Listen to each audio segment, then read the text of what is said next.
sol do oeste americano era implacável. Um calor escaldante de 40 graus que tornava o ar cortante e sufocante. O asfalto brilhava como líquido, mas não havia água, nem alívio. Apenas o calor subindo da estrada como um castigo. Clara Bennett estava agachada à beira da estrada, o vestido de algodão rasgado, os joelhos ensanguentados, a pele queimada e descascando. Nada disso importava. Nem o sangue, nem a dor, nem a vergonha. Tudo o que importava era o peso frágil e delicado em seus braços. Ellie. Ela sussurrou, a voz rouca, rachada pela sede e pela dor. Filha, por favor, acorde, meu amor. Não me assuste assim. Não posso perder você também. A menina de 5 anos estava inerte contra o peito da mãe. Suas bochechas estavam coradas, os lábios secos e rachados, os dedinhos frouxamente agarrados. A barra do vestido de Clara. Ela não se movia há 1 hora. Carros passavam, um após o outro. Nenhum diminuía a velocidade, nenhum olhava. O mundo seguia. E Clara permanecia. Uma mãe sem nada, além de uma criança desfalecendo em seus braços. Ela fechou os olhos, tentando não lembrar, mas as memórias eram como agulhas. Horas antes, ela estava diante dos portões da mansão Whitmore, o lar que um dia chamou de seu. Beatrice Whitmore, em linho branco, as mãos cruzadas, o olhar gélido, disse friamente: "Você não é mais da família. Você trouxe a morte ao meu filho." Clara implorou. Charles estava bêbado. Ele estava furioso. Não deveria ter dirigido. A voz de Beatrice cortou como uma lâmina. Ele está morto por sua causa. Você, sua esposa, sua maldição. Ao lado dela, Percy Langston, conselheiro da família, apontou para o portão. Vá embora agora, ou chamaremos a polícia. Clara, segurando Ellie, que ardia em febre e chorava, suplicou. Por favor, deixem-me chamar um médico. Ela precisa de ajuda. Mas eles fecharam o portão, e ela ouviu o clique metálico da tranca. Cambaleando pelo longo caminho de entrada com os pés, descalços e a pele queimando, Ellie tropeçou, bateu a cabeça no concreto, o braço torcido de forma errada. Clara gritou, mas ninguém veio. Mais tarde ligou para a mãe em Montana, uma última esperança. Mamãe, preciso de um lugar para ficar. Só por alguns dias até me organizar. A resposta foi fria. Nós te avisamos para não se casar com aquela família. Você escolheu Charles. Agora lide com as consequências. O pai acrescentou. Não temos mais nada a dizer. E desligou. Agora Clara estava à beira da estrada, como lixo descartado, segurando uma menina de 5 anos com o braço inchado, a pele ardendo e a respiração falhando. Sua bolsa de lona, rasgada e inútil, jazia aos seus pés. Uma garrafa de água, quase vazia e quente demais para confortar, era tudo o que restava entre elas e o nada. Clara curvou a cabeça, os lábios trêmulos contra a testa da filha. Deus, se alguém tiver que ir, que seja eu. Por favor, não ela. Leve-me no lugar dela. O calor pressionava como uma mão invisível. Ninguém parava, até que alguém parou. O ronco de um motor desacelerando. O som de pneus no cascalho. Clara não levantou a cabeça. Não havia mais esperança para erguer. Uma porta de caminhonete rangeu ao abrir. Botas pisaram no cascalho. Uma sombra caiu sobre Clara e Ellie. Então, silêncio. Finalmente uma voz. Não alta, não exigente, apenas firme, real. A menina está ardendo. Tenho água gelada, uma caminhonete com ar-condicionado e um médico que me deve um favor. Clara não se moveu. Não podia. Já havia sido machucada muitas vezes para reagir. A bondade. Seus braços apertaram Ellie com mais força. Não vou tocar em nenhuma de vocês, o homem disse mais suave agora. Vou deixar isso aqui. Ela olhou para cima. Um homem alto por volta dos 40 anos, jeans desbotado, camisa cinza, botas gastas, pele marcada pelo tempo, olhos não afiados, mas cansados, gentis de um jeito quieto. Ele colocou uma garrafa de água gelada selada no chão, a poucos metros, e recuou. Sem ameaças, sem perguntas, Sem julgamentos. Apenas espaço. Apenas presença. Clara piscou com força. Olhou para Ellie, cujos lábios estavam ainda mais pálidos. A respiração curta e rápida. Com as mãos trêmulas pegou a garrafa, desenroscou a tampa, derramou algumas gotas nos dedos e esfregou nos lábios da filha. O homem não se moveu. Clara olhou para ele. Ele não disse mais nada. Ela assentiu. Não porque confiava nele, não. Porque acreditava que o pesadelo havia acabado. Mas porque finalmente alguém não virou as costas. Alguém ficou. Ele abriu a porta traseira da caminhonete. Clara reuniu Ellie. Levantou-se lentamente com as pernas trêmulas e deu um passo em direção a ele. Em direção à sombra, à água, ao primeiro vislumbre de humanidade que via em uma eternidade. Ainda não era segurança. Mas, desta vez, não estava mais sozinha. A caminhonete seguia firme pela longa estrada. O vento lá fora carregado de poeira e calor. Dentro, o silêncio preenchia o espaço. Clara, no banco traseiro, segurava Ellie com força. A cabeça da menina de 5 anos descansando frouxa contra seu peito. A febre irradiava pelo vestido fino da criança como uma fornalha.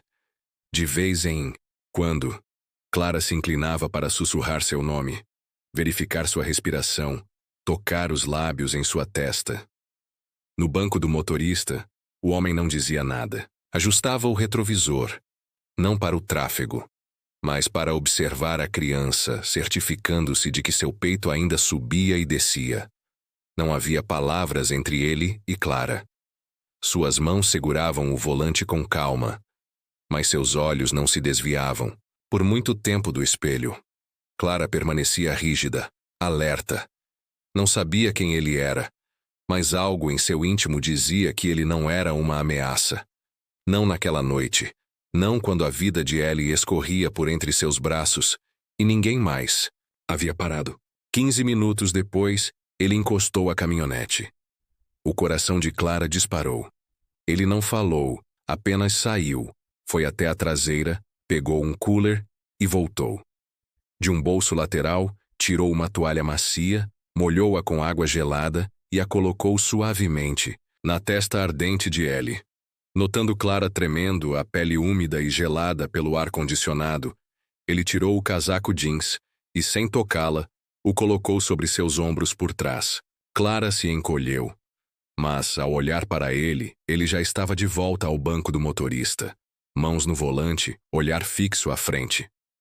No retrovisor, seus olhos encontraram os dela por um instante e ele disse: "Fique com ele. A noite está ficando mais fria." Quando chegaram ao rancho, a noite já havia se instalado.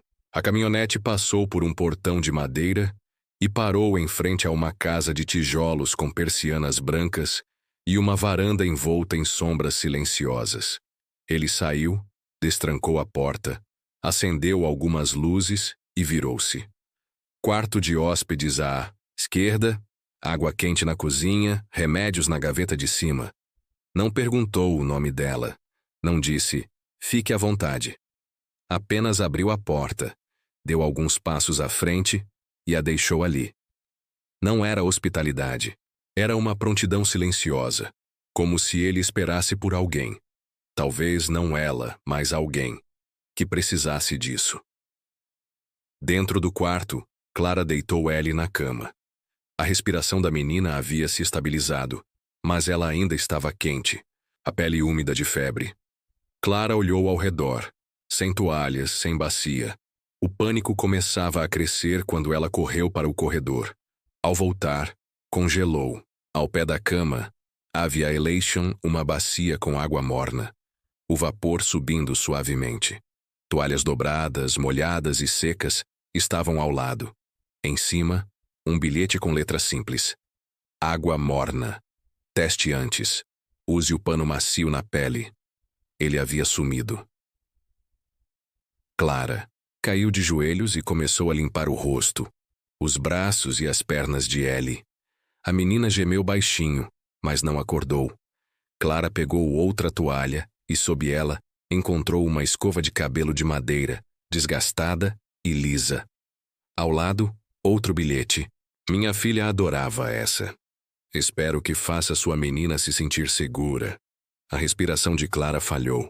Ela não chorou quando foi expulsa, nem quando seus pais a rejeitaram, nem quando carregou sua filha febril pelo sol e cascalho. Mas agora, segurando aquela escova, aquele bilhete, aquela bondade silenciosa de um homem que não fez uma única pergunta, ela desmoronou. Lágrimas caíram em silêncio.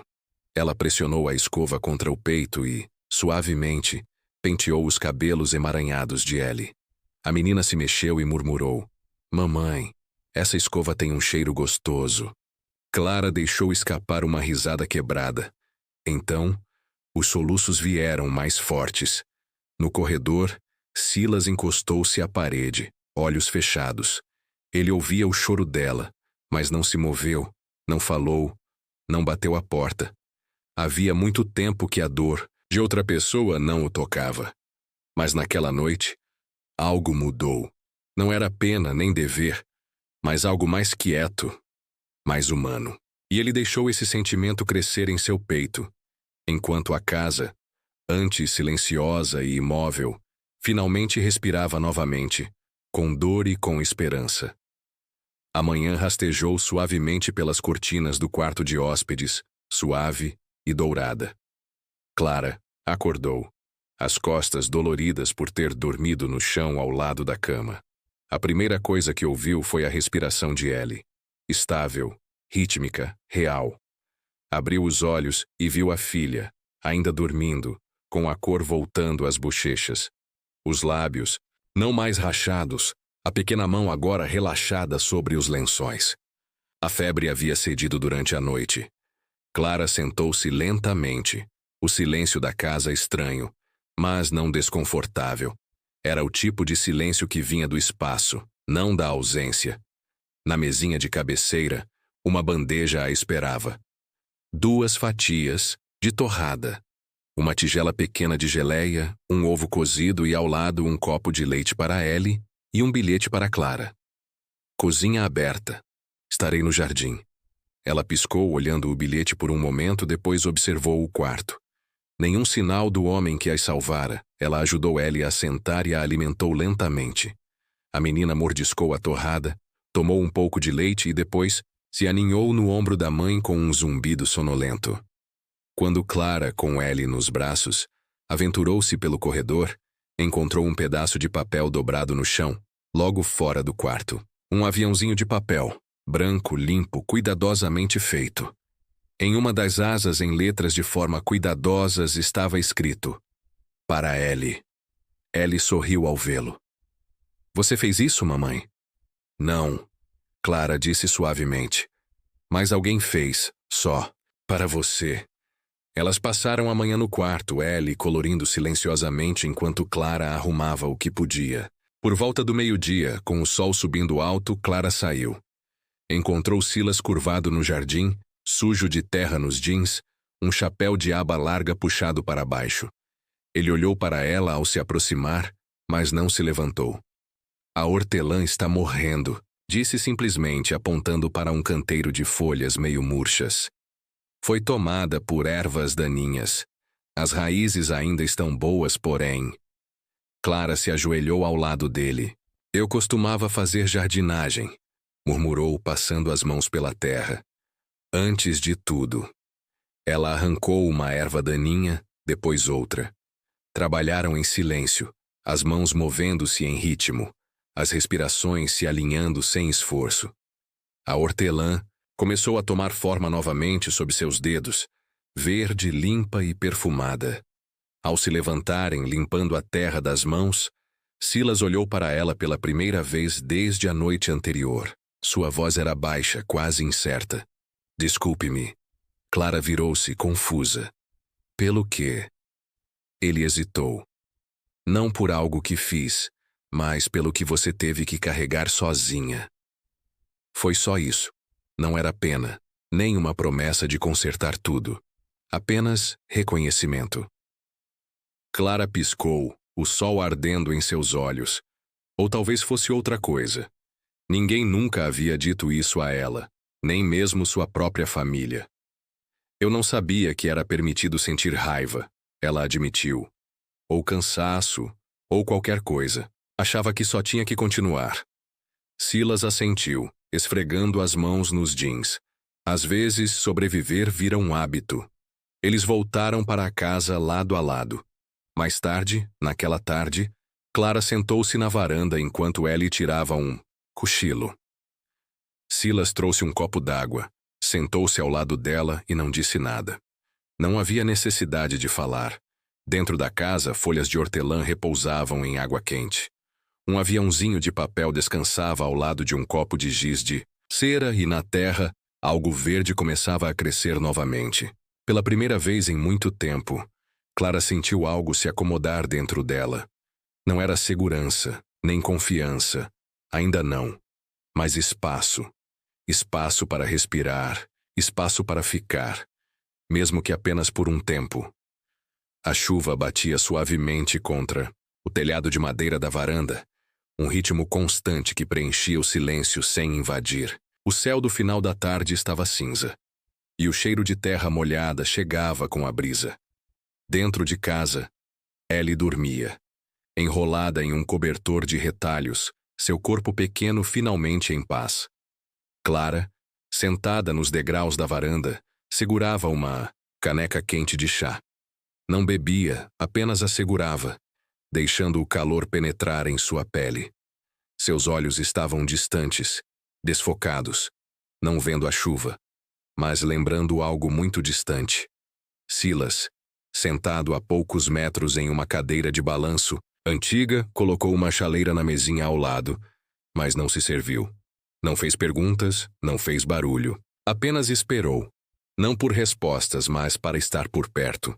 O silêncio entre eles não era constrangedor. Era honesto. Finalmente Clara falou, quase um sussurro. Charles era encantador. O tipo de homem que fazia as pessoas sorrirem nas lojas. Era engraçado, gentil quando queria, mas não era bom. Silas não disse nada. Seus olhos permaneceram na borda da varanda, onde a chuva caía nos degraus. Os dedos de Clara apertaram a caneca. No dia seguinte ao nosso casamento, ele mudou. Tomou conta da minha conta bancária, do meu telefone. Dizia que era por conveniência. Ela deu um sorriso amargo. Depois eram minhas roupas, meus amigos, meu tempo. Se eu não quisesse ir a um jantar porque Ellie estava com febre, ele gritava. Uma vez bateu o punho na parede bem ao lado do meu rosto e disse: "Você não tem direito de dizer não, entendeu?" O chá havia esfriado. Ela não notou. Ele me fez sentir que eu não era nada sem ele. E por um tempo, acreditei. E chuva caía mais forte, tamborilando no telhado. Nenhum dos dois se moveu. A voz de Clara baixou ainda mais. 1 ano atrás, na noite em que ele morreu, ele estava bêbado. Ligou do carro, gritando porque eu não aparecia em um evento de caridade. Fiquei em casa com Ellie. Ela estava com febre, chorando. Ele não parava de gritar. Desliguei. Ela engoliu em seco. 1 hora depois, ouvi as sirenes. Não sabia que era ele no começo. Não até Beatrice bater na minha porta. Clara balançou a cabeça lentamente. Não chorou. Não perguntou. Ela não chorou. Não perguntou. Só me olhou e achou que não deveria ter dirigido. Sua voz falhou ligeiramente. Minha própria mãe me disse: "Você escolheu errado, agora viva com isso." Meu pai desligou. Ela esfregou as palmas nas calças, como se tentasse apagar o peso daquelas palavras. Eu não sabia para onde ir. Não fiz nem uma mala completa. Só peguei Ellie e corri. Uma pausa. Então, suavemente, Silas deslizou um guardanapo dobrado pelo chão da varanda. Sem uma palavra. Apenas um gesto. Clara o pegou, enxugou os cantos dos olhos. "Não estou chorando por eles", disse. "Estou chorando porque, pela primeira vez, alguém não me pediu para explicar. Você apenas me deixou ser." Silas recostou-se na cadeira, a madeira rangendo. "Você não fez nada errado", disse gentilmente. "Você sobreviveu a algo que a maioria não entenderia." Silêncio novamente. Então Clara virou-se ligeiramente para ele. "Você já se preocupa?" Perguntou a voz quase inaudível. Que, se amar de novo, eles podem partir? Que você pode perdê-los também? Silas não a olhou de imediato. Seu olhar permaneceu na grama molhada. Quando finalmente falou, sua voz era baixa. Eu me preocupo todos os dias. Ele olhou para as mãos. Mas sabe o que me assusta mais? Que eu nunca tente de novo. Que continue vivendo como se já tivesse morrido com eles. Clara assentiu lentamente, os olhos ardendo. Não de dor, mas de algo terno, algo desconhecido. A chuva continuou a cair, firme e suave. Não houve declarações, nem promessas. Apenas duas pessoas sentadas perto o suficiente para sentir o mesmo peso e, pela primeira vez em muito tempo, sem precisar carregá-lo sozinhas. O envelope chegou pela manhã, escondido entre uma conta de luz e um panfleto de cupons. Clara o encontrou na caixa de correio antiga no final da entrada do rancho, os dedos tremendo ao ver o selo. Tribunal do Condado de Shady Valley, petição de custódia. Ela o encarou por um longo tempo. A brisa agitava a grama seca ao seu redor, mas ela permaneceu imóvel. Dentro de casa, o silêncio reinava. Ellie brincava perto da lareira, cantarolando suavemente para si mesma. Clara sentou-se na beira do sofá e rasgou o envelope com uma frieza que a assustava mais que o conteúdo. As palavras saltaram da página. Petição de guarda legal. Beatrice. Whitmore versus Clara Bennett. Motivos: negligência, risco à criança, instabilidade mental. Pedido: custódia total da menor Eleanor Bennett, 5 anos. Seus olhos embaçaram. Mal ouviu Ellie entrando no quarto. A menina notou os papéis na mão da mãe, depois a cor sumindo de seu rosto. Mamãe, sussurrou. O que foi? Clara tentou sorrir. Falhou. Nada, querida, só papéis. Ellie olhou para a página. Não sabia. Ler a maior parte, mas viu seu nome. Vou embora? Seus olhos se arregalaram, a voz trêmula. Fiz algo errado? Clara deixou os papéis caírem e abraçou a filha, apertando-a com tanta força que ambas tremeram. Não, sussurrou. Não, não, não. Você não fez nada. Você é perfeita. Você é minha. Na porta, Silas observava em silêncio. Ele viu o remetente. Leu a tensão nos ombros de Clara no momento em que ela entrou. Aproximou-se, agachou-se ao lado delas. Se você não conseguir segurá-la, disse suavemente, nós vamos. Clara o olhou, os olhos selvagens de medo. Ela é tudo o que tenho. Silas não recuou. E isso é motivo suficiente. Os dias seguintes foram um borrão. Clara mal dormia. Suas mãos tremiam cada vez que penteava os cabelos de Ellie, como se temesse que fosse a última vez. Parou de ir à cidade. Não suportava os olhares, os sussurros. De algum modo, eles já sabiam. Na semana anterior, no mercado, ouviu uma mulher murmurar. A viúva do garoto Whitmore. Pobre criança, não tem chance. As palavras a seguiram como fumaça. Ellie também notou. Por que não falam mais com você? Perguntou, os olhos grandes e confusos. Por que olham assim? Clara tentou explicar, mas as palavras não vinham. Como fazer uma criança de 5 anos entender a crueldade dos adultos, o medo que as pessoas têm de histórias que não querem compreender? Uma noite, enquanto Ellie dormia, Clara sentou-se à mesa da cozinha, encarando os papéis do tribunal, o coração disparado. Silas colocou uma caneca de chá à sua frente e sentou-se do outro lado sem dizer nada. Não posso perdê-la, Clara sussurrou. Vou morrer se a levarem. Silas inclinou-se ligeiramente, a voz baixa e segura. Então você luta. Ela o olhou. Clara, você já sobreviveu a tempestades que afogariam a maioria, e ainda está aqui. Lágrimas brotaram nos olhos dela. E se isso não for suficiente? Então eu fico com você, ele disse. Porque nunca vi ninguém lutar tanto só para amar alguém. Clara cobriu o rosto com as mãos, o corpo tremendo com tudo o que segurava dentro de si.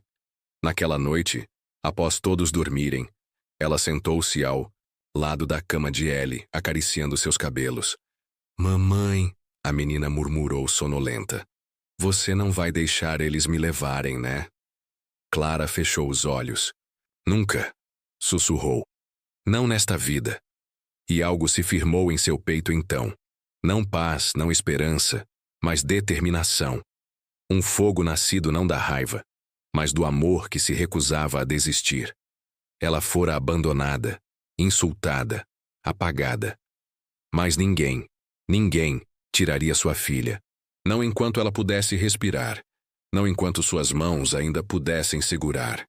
Desta vez, não. A cidade era pequena, e os sussurros corriam mais rápido que o vento. Primeiro, Clara notou o silêncio. Cumprimentos que vinham com sorrisos. Educados tornaram-se acenos curtos ou completa indiferença. Depois vieram os olhares. Aqueles olhares longos, fixos, que diziam tudo o que as pessoas não ousavam falar na cara. Ela está na casa de Silas Whitmore agora. Acredita? Deve estar encantando ele para ficar. Aposto que está atrás das terras dele. Clara tentava ignorar, mas então vieram as palavras que cortavam mais fundo. Ela nem é daqui. Ouvi dizer que a menina nem é filha do Charles. Tudo não passa de um golpe. Na padaria, ela ficou na fila por 20 minutos. Quando chegou sua vez, a mulher no balcão olhou através dela como se fosse de vidro. Está tudo vendido, disse, embora 2 pães de fermentação natural frescos estivessem na prateleira atrás. Clara não disse nada, apenas assentiu e saiu. Do lado de fora, Ellie segurava sua mão, os pezinhos mal acompanhando o ritmo. Quando chegaram em casa, Clara colocou a bolsa na mesa da cozinha e pegou a frigideira, mas suas mãos tremiam tanto que não conseguia segurá-la. Inclinou-se para a frente, as palmas abertas na bancada, respirando com dificuldade. Mamãe. A voz de Ellie veio suave, assustada da sala. Fiz algo errado? Clara balançou a cabeça, engolindo o nó na garganta. Não, querida, não, nunca. Sentou-se no chão, os joelhos contra o peito, incapaz de parar o tremor nas mãos. Naquela noite, Silas voltou do celeiro e a encontrou. No mesmo lugar, uma panela de arroz cru no fogão. A cozinha escura. Ele não disse nada. Atravessou o cômodo, ajoelhou-se ao lado dela e, gentilmente, pegou sua mão. Ela o olhou, os olhos inchados de lágrimas contidas, os lábios entreabertos, mas silenciosos. Ele se levantou, ainda segurando sua mão, e a levou para fora, pela porta dos fundos. Caminharam pela grama fresca, passando pelo jardim onde hortelã e alecrim agora cresciam em fileiras organizadas, até chegarem ao velho salgueiro perto da cerca. Ele sentou-se primeiro. Clara hesitou, depois o seguiu. Ficaram em silêncio por um longo tempo. A brisa agitava os galhos acima, projetando sombras dançantes sobre seus rostos. Finalmente Silas falou, a voz baixa, firme. Você pode ficar quieta quando o mundo está gritando, mas não precisa ficar quieta quando está comigo. Clara virou o rosto para ele, a garganta apertada. Não quero estragar sua vida, sussurrou. Vejo como as pessoas te olham agora, como se você tivesse cometido um erro, como se tivesse deixado alguém como eu entrar em um lugar bom demais para mim.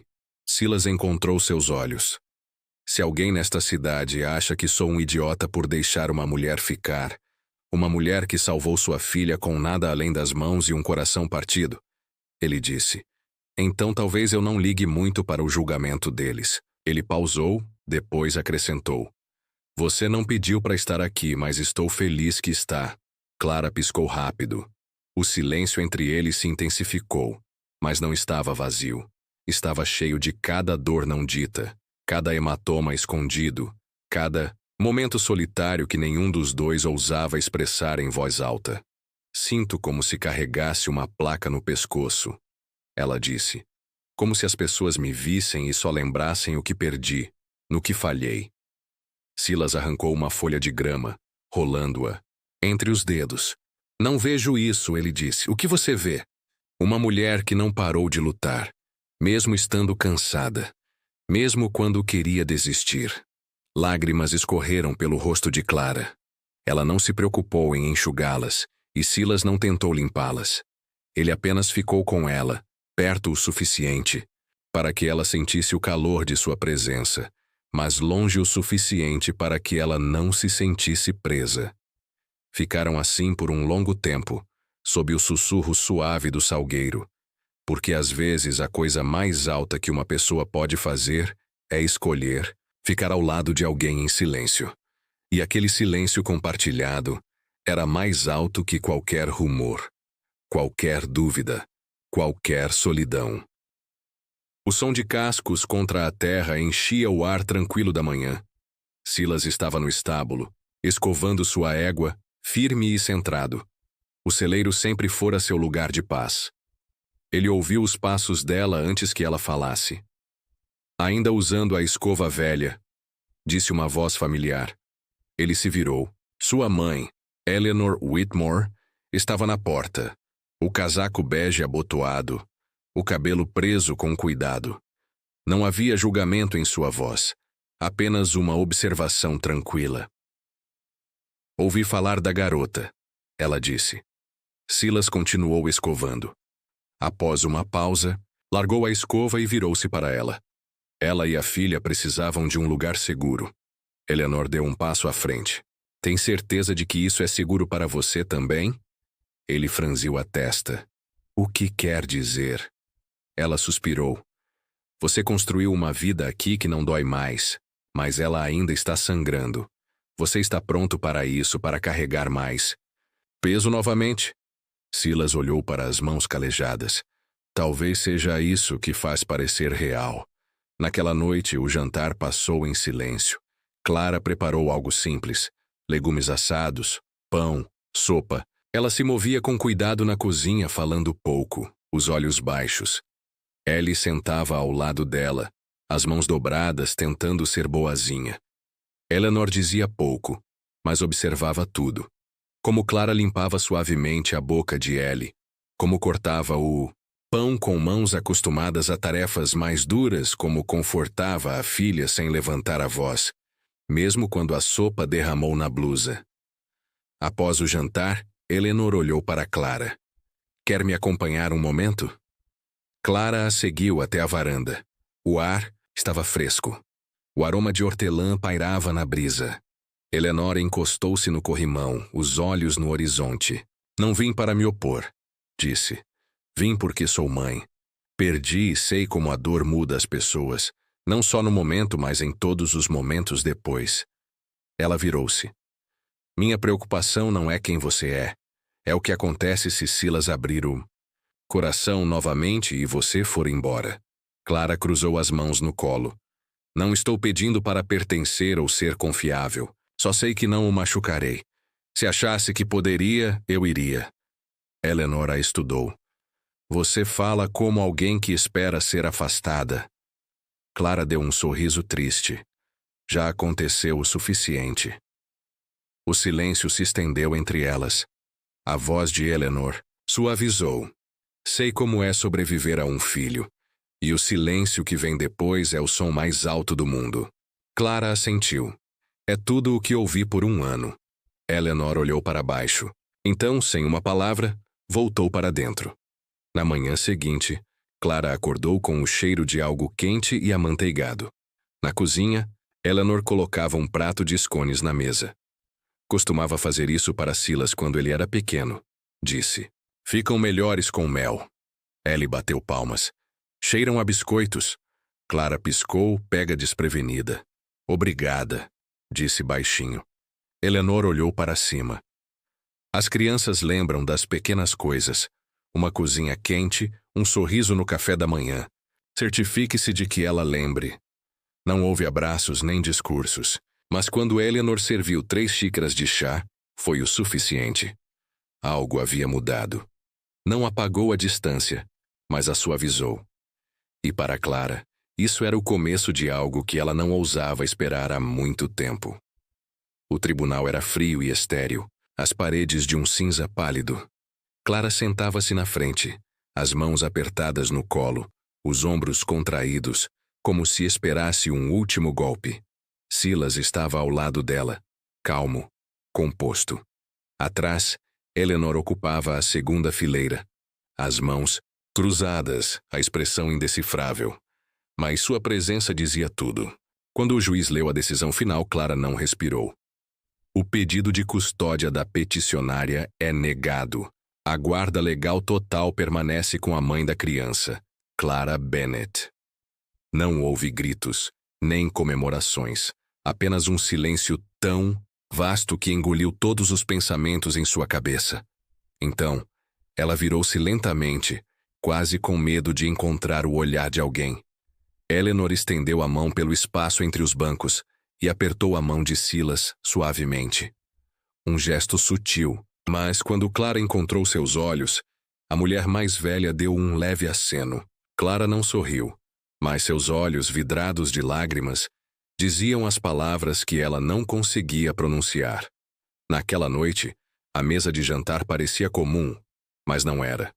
Ellie falava sobre seus novos lápis de cor e uma menina na escola que a deixou usar um adesivo brilhante.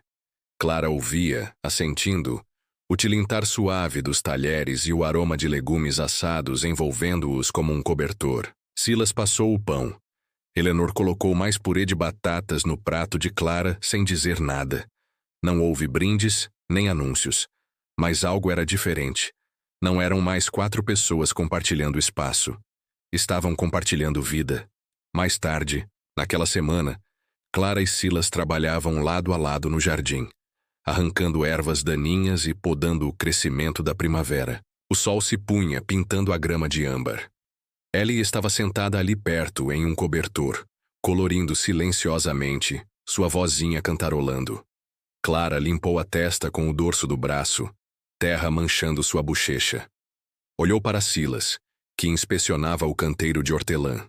"Você já pensou", disse ela suavemente, "que as pessoas só ficam se não conhecem a história toda?" Ele a olhou, intrigado. "Quero dizer", ela hesitou. "Nunca acreditei que alguém ficaria depois de ver tudo. As partes quebradas, os pedaços, que tive que colar só para respirar." Silas apoiou-se na enxada, os olhos gentis.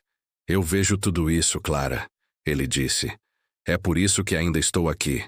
Ela não respondeu, mas sua respiração falhou, não de tristeza, mas da realização aterrorizante e bela de que ele falava sério. E não estava esperando que ela fosse perfeita. Ele apenas escolhia ficar. Enquanto o entardecer esfriava, eles guardaram as ferramentas e voltaram para a casa. Ellie correu na frente para mostrar a Eleanor seu desenho. 2 figuras altas e uma menina pequena de mãos dadas sob uma árvore. Na varanda, Clara e Silas sentaram-se no velho balanço, lado a lado, as mãos cheirando a terra fresca. Não falaram. Não precisavam. Ele estendeu a mão, pegou a dela e entrelaçou os dedos. Sem pressão, sem promessas, apenas presença. O riso de Ellie ecoava pelo quintal, cheio e brilhante, perseguindo a última luz do dia até o céu. Dentro da casa, as luzes brilhavam, suaves e douradas. E pela primeira vez em muito tempo, as paredes não ecoavam silêncio, mas vida, movimento, família, não construída por cerimônias ou sangue, mas pela decisão silenciosa de continuar aparecendo, de ficar. Eles não começaram no amor. Começaram na dor, na quebra, no medo. E dia após dia não se curaram com o tempo. Curaram-se um com o outro. Se esta história tocou algo profundo em seu coração, se você viu uma parte de si mesmo no silêncio, de Clara, na quietude de Silas, ou na esperança inocente de Ellie, então você não está sozinho. Em algum lugar por aí, alguém está silenciosamente sobrevivendo ao que ninguém vê. E às vezes, tudo o que é preciso é uma mão se estendendo e escolhendo não soltar.